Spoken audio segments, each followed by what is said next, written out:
Ce soir, vous allez rêver de ces deux personnes, et pas du tout pour des bonnes raisons. Salut à tous les amis, c'est Aiken, j'espère que vous allez bien. Aujourd'hui on se retrouve dans une vidéo où je vais vous raconter une histoire qui fait probablement partie des pires histoires que j'ai pu raconter sur la chaîne, parce qu'on va parler de quelqu'un qui a vécu un véritable calvaire, et tout cela est évidemment une histoire vraie. Cette histoire va probablement provoquer chez vous un sentiment de dégoût et d'horreur. Donc je tiens à dire que si vous avez une âme sensible, il vaut mieux vous abstenir de regarder la vidéo. Je vais pas faire une introduction super longue, si la vidéo vous plaît n'hésitez pas à laisser un j'aime, n'hésitez également pas à vous abonner.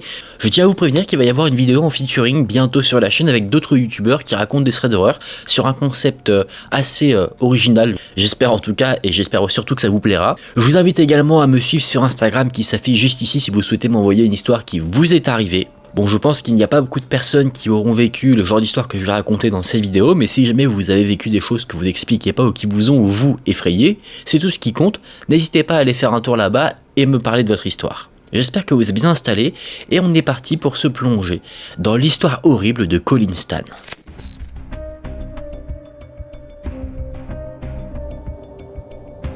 Nous sommes le 19 mai 1977.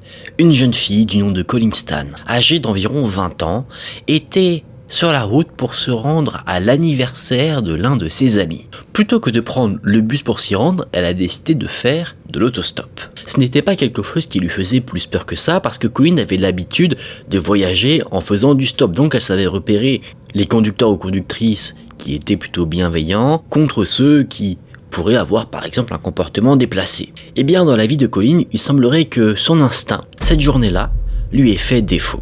Parce qu'elle est tombée sur un couple qui a proposé de l'emmener, et ce couple a réussi à mettre la jeune fille en confiance. Le principal élément qui a mis en confiance la jeune Colin, c'est qu'il y avait un bébé dans la voiture. Et évidemment, qui pourrait penser qu'une famille venant d'avoir un nouveau-né serait une famille malfaisante?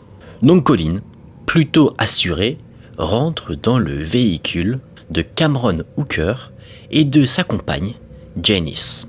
Et en rentrant dans ce véhicule, Colin ne s'attendait pas à rentrer en fait dans la voiture d'un couple qui voyait sa relation déjà battre de l'aile. Elle battait de l'aile parce que Cameron avait des plaisirs assez particuliers. C'était quelqu'un qui aimait avoir des relations intimes assez violentes. Comprenez par là que c'était un adepte du bondage. Je ne vais pas rentrer dans les détails de ce que c'est parce que YouTube va peut-être pas apprécier, mais c'est tout ce qui est attacher son ou sa partenaire, mais ça a un lien avec le fait d'avoir du plaisir en faisant souffrir les autres.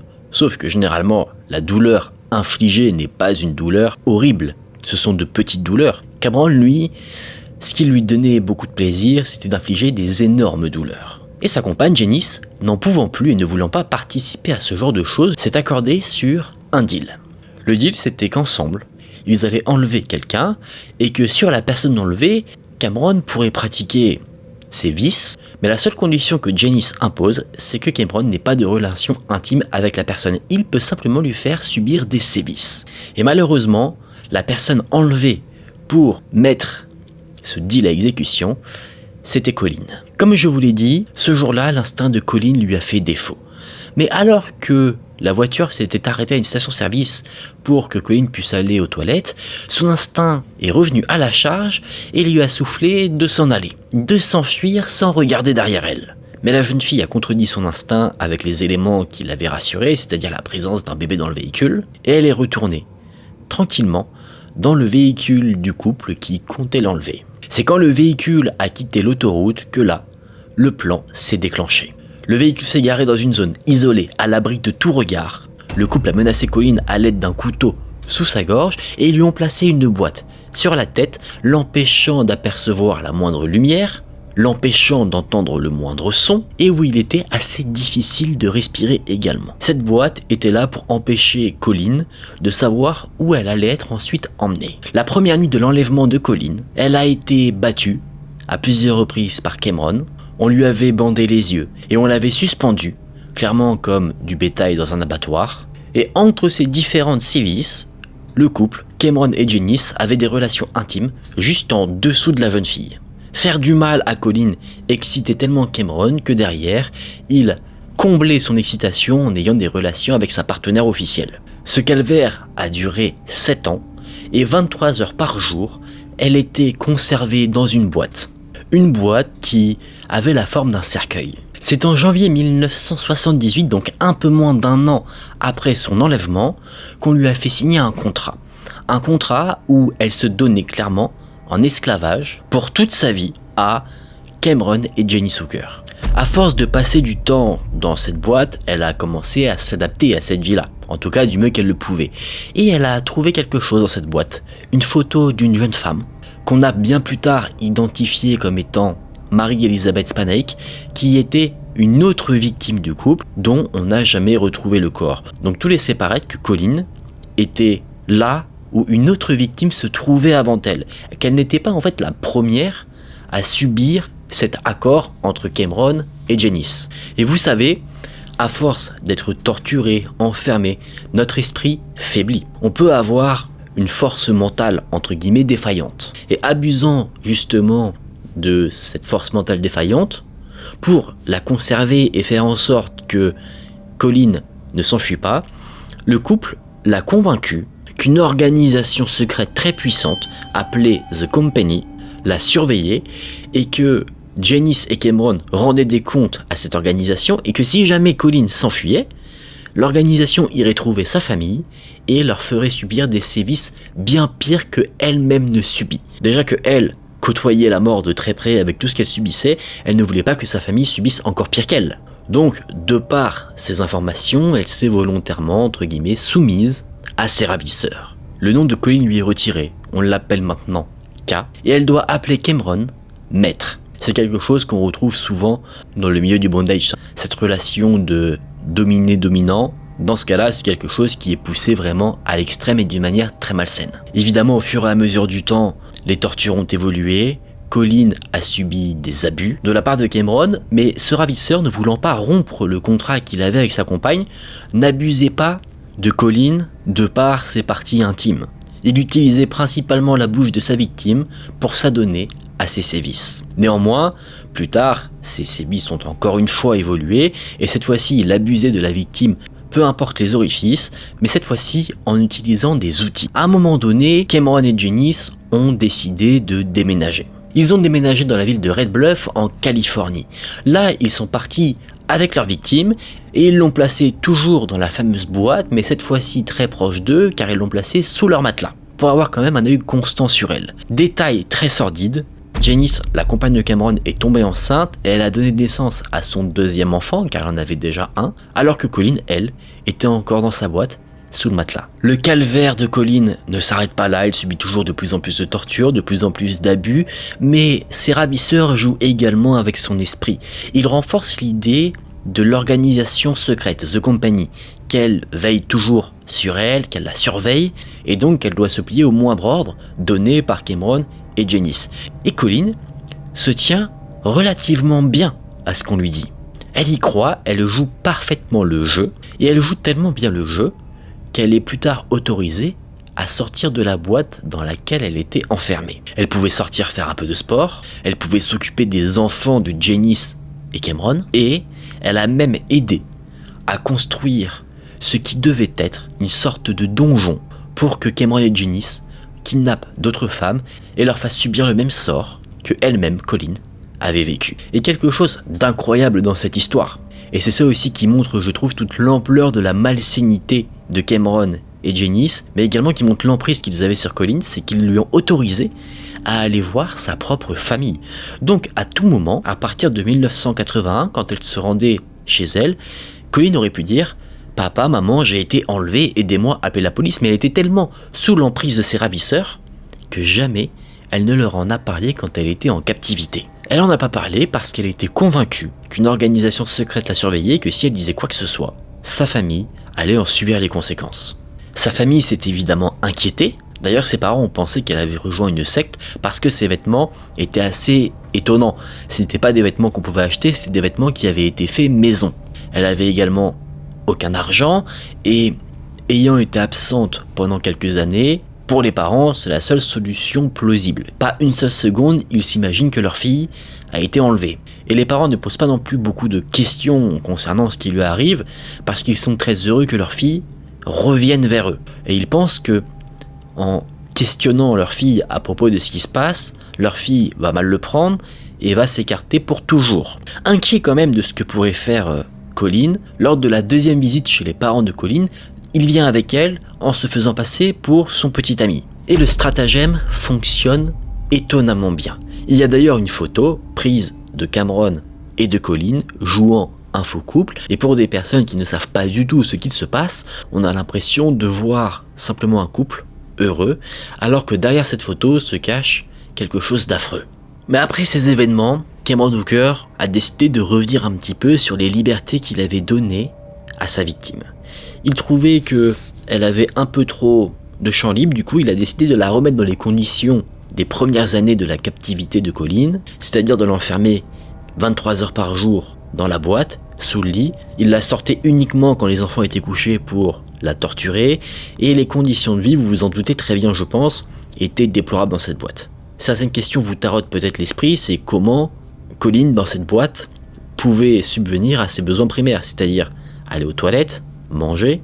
Bien, je vais vous le dire maintenant. Elle avait un système dans la boîte qui permettait d'uriner sans avoir, par exemple, à s'uriner dessus. Elle avait en fait un petit bassin elle avait en fait un petit seau. Vous allez voir, c'est très archaïque et dégoûtant. Elle avait en fait un petit bassin qu'elle utilisait, qu'elle plaçait sous ses pieds une fois qu'elle avait terminé. Je pense qu'on ne peut même pas imaginer l'odeur qu'il devait y avoir dans cette boîte. Ce qu'elle mangeait pour se nourrir, c'était des restes de nourriture, des repas de Cameron, Janice et des enfants. Et étant restée plusieurs années dans cette boîte, elle a connu les différentes saisons dans cette boîte, c'est-à-dire que l'hiver il faisait vraiment très froid, et l'été il faisait 38 degrés constamment dans sa boîte, sans qu'il n'y ait aucun air frais qui passe. Si on prend cette affaire vraiment sur un plan large, on peut remarquer que la captivité de Colin Stan effectue une sorte de cycle. Au début, elle est très limitée dans ce qu'elle peut faire, on l'enferme énormément dans la boîte, ensuite on a un moment où elle est beaucoup plus libre, et ensuite le cycle reprend, on la réenferme de nouveau énormément dans la boîte, et revient à un moment donné, en 1983, la deuxième période où Colin peut de nouveau se réintroduire auprès du monde extérieur. Elle peut effectuer des tâches auprès des enfants des voisins, elle ne parle toujours pas du calvaire qu'elle vit, et on lui autorise même à trouver un emploi qui n'est pas associé du tout à ses ravisseurs, ce n'est pas s'occuper des enfants, ce n'est pas aller voir les voisins, elle peut devenir femme de chambre dans un motel. Et pour ceux qui ne connaissent pas cette histoire, vous vous demandez peut-être comment ce calvaire s'est terminé.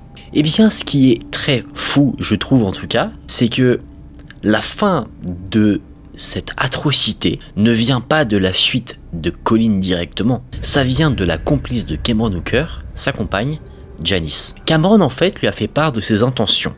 Il voulait que Colin devienne sa seconde épouse. C'est ça qui a fait un électrochoc dans la tête de Janice, un électrochoc qui lui a fait se remémorer des souvenirs très douloureux. En fait, Janice était dans la même situation en gros que Colin. Et c'est en voyant que Colin prenait sa place qu'elle s'est rendue compte de certaines choses. Janice, au début, quand elle était avec Cameron, a subi à peu près le même type de sévices. Elle a été torturée, elle a subi un lavage de cerveau, elle a même été insultée, et d'un coup, elle a eu une sorte de blackout. Elle a compartimenté ce qui lui est arrivé, elle l'a totalement occulté, et elle est devenue la femme entre guillemets parfaite pour Cameron.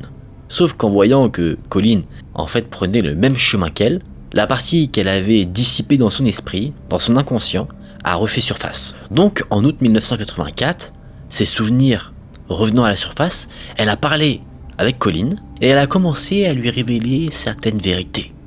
Elle lui a dit que la fameuse organisation très puissante de The Company existait, mais que Cameron n'avait aucun lien avec eux. Et donc par conséquent, cette organisation n'avait aucune connaissance de l'existence de Colin. Donc, si jamais elle partait, jamais il n'irait attaquer sa famille. Troublée par ces événements, Colin a décidé de partir. Elle a appelé son ravisseur, Cameron, pour lui dire qu'elle le quittait. Et Cameron a réagi non pas par énervement, il a fondu en larmes à l'autre bout du téléphone.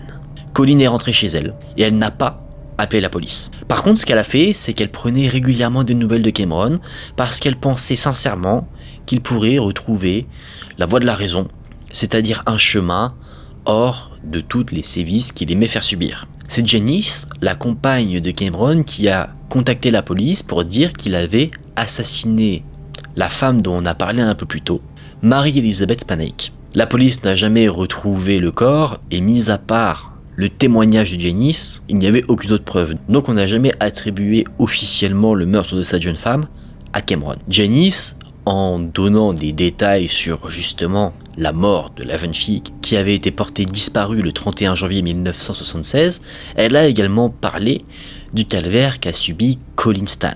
Et c'est pour les atrocités ayant été commises sur Colin que Cameron a été inculpé. Il a été condamné pour une durée de 104 ans. Janice a accepté de raconter tout ce qui s'était passé en échange, c'est-à-dire qu'elle voulait qu'en l'échange des informations quand même capitales sur son compagnon, elle en ressortirait, bien qu'elle ait été complice, sans la moindre peine de prison. Cameron Hooker purge actuellement sa peine et peut-être que maintenant vous vous demandez que sont devenus Colin Stan ainsi que la compagne de Cameron, Janice. Colin, elle, malheureusement, n'a pas eu une vie très facile. Elle a fait de son mieux pour reprendre une vie normale, elle a plutôt bien réussi, mais c'est plutôt dans ses relations où elle a eu un peu de mal. Elle a eu des mariages ratés, un enfant qui s'est retrouvé en prison, mais son calvaire l'a inspiré pour rejoindre une association qui aide les femmes maltraitées. Janice, elle, a changé de nom, pas de prénom mais de nom de famille. Elle est devenue assistante sociale avec une spécialisation dans la santé mentale. Selon les informations que j'ai pu trouver, tous deux ont continué de vivre en Californie, et bien que dans le même état, elles n'ont pas gardé contact après tous ces horribles événements. Et on peut comprendre que Colin n'ait pas forcément envie de voir Jenny, sachant qu'elle a autorisé, pendant un long moment, les sévices que son compagnon de l'époque lui faisait. C'est une histoire qui est horrible, c'est aussi assez troublant, il est difficile je trouve de prendre position notamment sur le cas de Janice. Ça amène un débat qu'on va pas mener ici, le débat de est-ce que le fait qu'elle ait été un peu lobotomisée, qu'on lui ait lavé le cerveau, excuse sa participation au calvaire de Colin. J'avoue, je ne sais pas du tout. En tout cas, la justice l'a excusé, lui a accordé une immunité par rapport à toute cette affaire. Évidemment, au bout de cette histoire, je suis heureux que les responsables aient été punis, Cameron, et que la victime, Colin, ait pu continuer à vivre sa vie. Et voilà les amis, on en a fini pour cette histoire. Je vous l'avais dit, c'était une histoire horrible. Peut-être que vous en avez déjà entendu parler, c'est fort probable parce que c'est une histoire qui est très connue. Il y a eu beaucoup de reportages, beaucoup de vidéos YouTube également. Peut-être que je n'ai pas donné tous les détails. Je sais qu'il y a beaucoup de personnes, notamment sur YouTube, qui présenteront les détails de cette histoire bien mieux que moi parce qu'ils sont beaucoup plus spécialisés dans ce genre d'affaires. Je voulais quand même vous en parler parce que c'est quelque chose d'horrible et qui, moi, personnellement, m'a profondément touché de voir justement tout le calvaire qui a été subi par Colin. J'espère en tout cas que cette vidéo vous a intéressé. Si c'est le cas, n'hésitez pas à laisser un j'aime sous la vidéo pour le soutien, c'est très important. N'hésitez pas également à vous abonner à la chaîne pour être au courant du petit featuring qui va arriver assez prochainement. Je vous laisse également mon Instagram juste ici si vous souhaitez m'envoyer une histoire qui vous est arrivée. Vraiment, ça peut être du paranormal, une rencontre étrange, quelque chose qui s'est passé chez vous, dans une forêt, peu importe, tant que vous, ça vous a marqué, n'hésitez pas à me le partager pour une vidéo Threadrunner des abonnés. Je vous invite également à commenter, me dire si vous avez d'autres détails que je n'ai pas cités dans la vidéo, me dire ce que vous pensez de cette affaire. Merci du fond du cœur d'avoir regardé la vidéo, c'était un plaisir pour moi de vous raconter cette histoire. Je vous dis à très vite dans une prochaine vidéo, prenez soin de vous, c'était Aken. Salut!